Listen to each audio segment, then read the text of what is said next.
옛날 옛적 한국의 어느 작은 마을에 한 청년이 살고 있었습니다. 그의 이름은 민수였고 그는 서울에서 대학을 졸업하고 고향으로 돌아와 부모님과 함께 살고 있었습니다. 그 마을은 평범해 보였으나 마을 중심에 있는 오래된 폐가에는 기이한 소문이 돌고 있었습니다. 사람들은 그 폐가가 귀신이 곧잘 출몰하는 곳이라고 외면하곤 했습니다. 특히 밤이 되면 그 집에서 이상한 소리들이 들린다는 말도 있었습니다. 민수는 원래 이러한 미신적인 이야기는 믿지 않았지만 친구들이 하나둘 마을을 떠나고 그는 점점 혼자 있는 시간이 많아지자 조금씩 호기심이 생기기 시작했습니다. 어느 늦은 밤 민수는 친구들과 술을 몇 잔 나눈 후 용감해진 김에 그 오래된 집을 탐험해 보기로 결심했습니다. 그는 손전등을 챙긴 후 그 집으로 향했습니다. 집 앞에 서니 낡고 부서진 문이 삐걱거리는 소리를 내며 바람에 흔들리고 있었습니다. 민수는 심호흡을 한 후 문을 밀고 안으로 들어갔습니다. 집안은 먼지와 거미줄로 가득하였고 썩은 나무 냄새가 코를 찔렀습니다. 민수는 손전등을 들어 벽을 비추며 천천히 거실로 발을 내딛었습니다. 그 순간 위층에서 발자국 소리가 들리기 시작했습니다. 처음에는 쥐가 뛰어다니는 소리라고 생각했지만 점점 더 명확히 들리는 발소리에 민수의 심장은 요동치기 시작했습니다. 그렇지만 민수는 이왕 시작한 일이니 끝을 봐야겠다고 생각하며 계단 쪽으로 걸음을 옮겼습니다. 계단을 오르자 발소리가 더 명확해졌습니다. 마치 누군가 맨발로 나무 바닥을 걷는 소리 같았습니다. 그는 층계참에 도달하자 잠시 멈추어 소리를 기울였습니다. 그 순간 갑자기 손전등이 깜빡거리며 꺼졌습니다. 민수는 어둠 속에서 당황하며 손전등을 툭툭 쳐봤지만 작동하지 않았습니다. 그때 그의 뒤에서 낮고 무거운 목소리가 들렸습니다. 여기서 뭐 하는 거야? 깜짝 놀란 민수는 뒤돌아보았지만 아무것도 보이지 않았습니다. 다시 손전등을 툭툭 치자 겨우 불이 들어왔고 그는 거기에 아무도 없음을 확인했습니다. 그러나 그의 등 뒤로 차가운 공기가 스며드는 느낌이 들었습니다. 공포감이 엄습해왔지만 민수는 마음을 다잡고 위층을 조사하기로 했습니다. 위층 복도는 길고 어두웠습니다. 그는 한쪽 끝에서부터 문을 하나씩 열어보기로 했습니다. 첫 번째 방에는 낡은 가구들과 산산조각 난 거울이 있었습니다. 두 번째 방은 비어 있었지만 어딘가에서 어린아이의 웃음소리가 희미하게 들려왔습니다. 민수는 소름이 돋았으나 끝까지 조사하기로 결심했습니다. 세 번째 방을 열었을 때 그 방 중앙에는 낡은 의자가 하나 놓여 있었고 그 위에는 하얀 옷을 입은 여자가 앉아 있었습니다. 그녀는 고개를 푹 숙인 채 흐느껴 울고 있었습니다. 민수는 얼어붙은 채 그 장면을 바라볼 뿐이었는데 갑자기 여자가 고개를 들어 민수를 바라보았습니다. 그녀의 눈은 피로 가득했으며 입가에는 기괴한 미소가 걸려 있었습니다. 그 순간 민수는 그 자리에서 얼어붙은 듯 움직일 수 없었습니다. 여자는 천천히 손을 뻗어 민수에게 다가왔고 민수는 비명을 지르며 정신없이 계단을 뛰쳐내려왔습니다. 뒤에서는 여자의 웃음소리가 점점 커지며 따라오는 것만 같았습니다. 민수는 겨우 집 밖으로 뛰쳐나와 마을 중심으로 달려갔고 그 뒤로는 다시는 그 집 근처에 가지 않았습니다.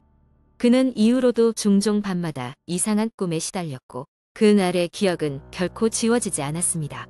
폐가는 여전히 그 자리에 남아있어서 여전히 밤이 되면 낮은 웃음소리가 들려온다는 전설이 마을 사람들 사이에 전해졌습니다. 두 번째 이야기에 한적한 시골 마을에 사는 민수는 여름 방학을 맞이하여 할머니 댁을 방문하게 되었습니다. 할머니 댁은 오래된 한옥으로 대대로 내려오는 여러 전설과 이야기가 많았습니다. 특히 할머니 댁 근처에 위치한 귀신의 숲이라 불리는 숲은 오랜 세월 동안 마을 사람들에게 두려움의 대상이었습니다. 어느 날 민수는 사촌 형과 함께 숲을 탐험해 보기로 했습니다. 형은 민수에게 귀신의 숲에 대한 전설을 들려주었습니다. 전설에 따르면 이 숲에 들어갔다가 나오지 못한 사람들이 많았고 그들의 영혼이 아직도 숲을 배회하고 있다고 했습니다. 그리고 밤이 되면 그 영혼들은 길을 잃은 이들을 잡아간다고 했습니다. 호기심 많은 민수는 그 이야기를 듣고도 더욱 숲을 탐험하고 싶어졌습니다. 그래서 다음 날 형과 함께 아침 일찍 출발해 숲으로 들어갔습니다. 처음에는 밝은 햇빛이 나뭇잎 사이로 비추어 숲은 그다지 두려운 것처럼 보이지 않았습니다. 둘은 길을 따라가며 여기저기서 사진도 찍고 나무에 이름을 새기기도 하며 즐거운 시간을 보냈습니다. 하지만 어느 순간부터 이상한 느낌이 들기 시작했습니다. 숲 안쪽으로 더 깊이 들어가자 갑자기 안개가 끼기 시작했고 주변의 온도가 급격히 떨어졌습니다. 민수와 형은 왠지 모르게 불안감에 휩싸이기 시작했습니다. 그러던 중 형이 갑자기 발목을 다쳐 제대로 걷지 못하게 되었습니다. 민수는 형을 부축하며 숲을 빠져나가려 했으나 방향 감각을 잃고 점점 더 숲이 깊숙한 곳으로 들어가게 되었습니다. 그때 갑자기 주변에서 웃음소리가 들려왔습니다. 두려움을 느낀 민수는 소리가 나는 쪽을 살펴보았지만 아무것도 보이지 않았습니다. 주변은 온통 짙은 안개로 가득 차 있었고 더 이상 앞이 보이지 않았습니다. 한참을 헤매던 중 민수와 형은 숲속의 작은 오두막을 발견하게 되었습니다.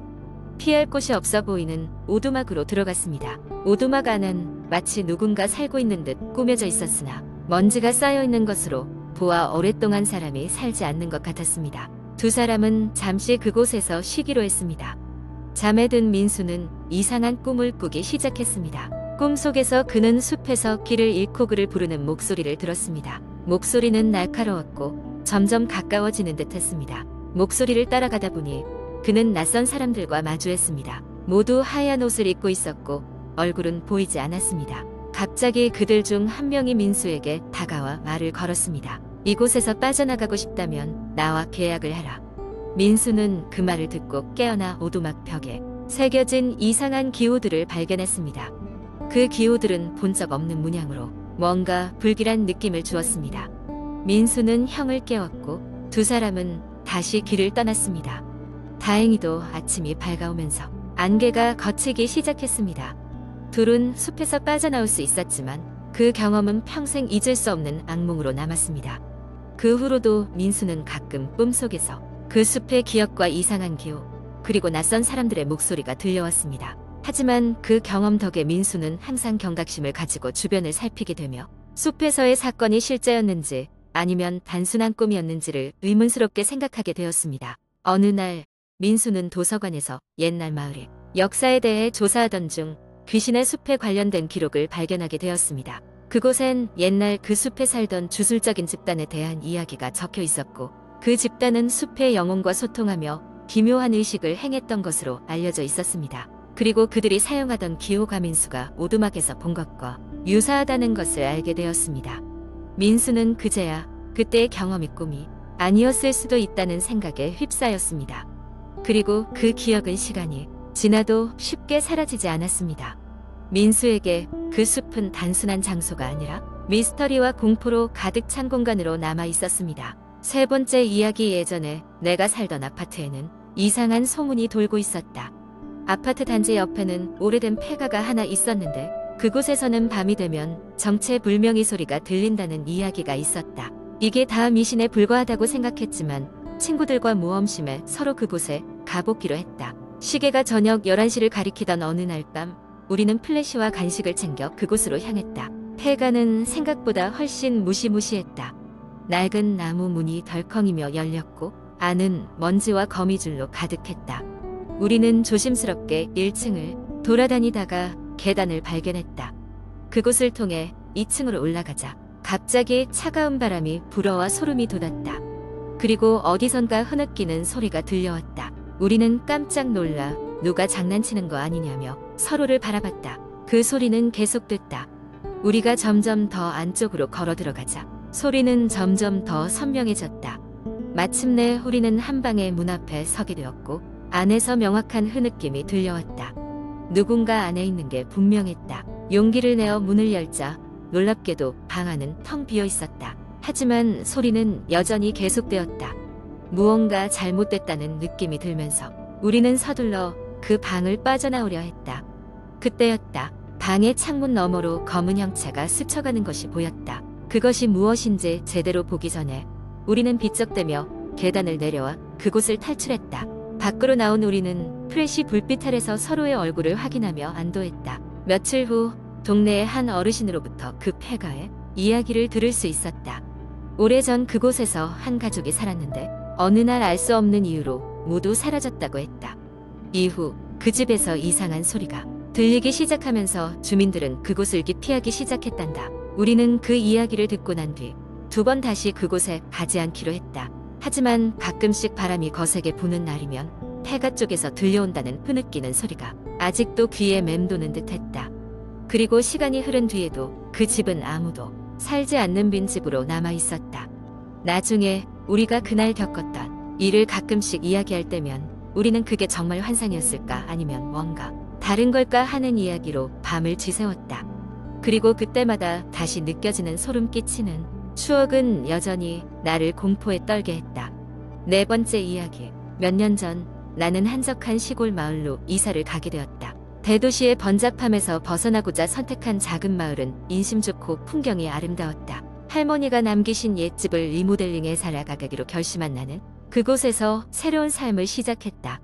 전설처럼 내려오는 이야기에 따르면 내가 산 집은 몇십 년 전까지 마을에서 가장 잘 나가던 가족이 살던 곳이었다. 하지만 어느 날 집안의 가장이 갑작스런 사고로 세상을 떠나면서 가족들이 하나둘씩 뿔뿔이 흩어졌고 이후로 그 집은 오랫동안 비어 있었다고 했다. 이사를 온 지 얼마 되지 않아 나는 이웃 할머니로부터 그 이야기를 들었고 처음엔 그저 옛날 이야기라고만 생각했다. 시간이 지날수록 특이한 일들이 시작되었다. 매일 밤 자정이 가까워오면 바닥 밑에서 흐느끼는 소리가 나는 것이다. 처음에는 바람 소리나 집이 낡아서 나는 소리라고 생각하고 대수롭지 않게 여겼다. 하지만 그 소리는 날마다 점점 더 크게 그리고 명확하게 들려오기 시작했다. 마치 집안 어디선가 사람이 우는 소리 같았다. 어느 날 밤 소리가 너무나 선명하게 들리자 나는 더 이상 무시할 수 없었다. 용기를 내어 소리가 나는 방향으로 조심스레 발걸음을 옮겼다. 소리는 거실 구석의 바닥 밑에서 나는 듯했다. 혹시나 하는 마음에 바닥을 걷어내보니 그 아래로 오래된 지하실로 통하는 계단이 있었다. 지하실이 있었다는 사실에 놀라움과 동시에 두려움이 밀려왔다.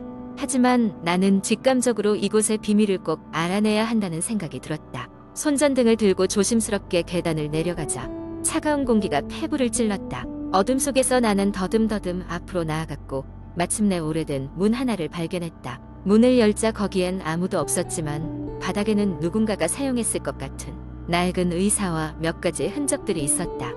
희미하게 들리던 흐느끼는 소리는 더 이상 들리지 않았지만 대신 이상한 기운이 감돌았다. 벽에는 오랜 세월 동안 그 누구도 손대지 않은 거미줄과 먼지가 가득했고 누군가 10여 년 전 여기에 갇혀 있었던 것 같은 느낌을 받았다. 떨리는 손으로 벽을 만져보니 어느 장소에서 멈춰있던 벽지가 얼핏 보이는 부분이 있었다. 벽지를 조심스럽게 벗겨내자 그 아래엔 오래된 사진이 있었다. 사진 속에는 가족으로 보이는 사람들이 웃고 있었으며 그중 한 사람은 내가 꿈에서 여러 번 본 낯익은 얼굴이었다.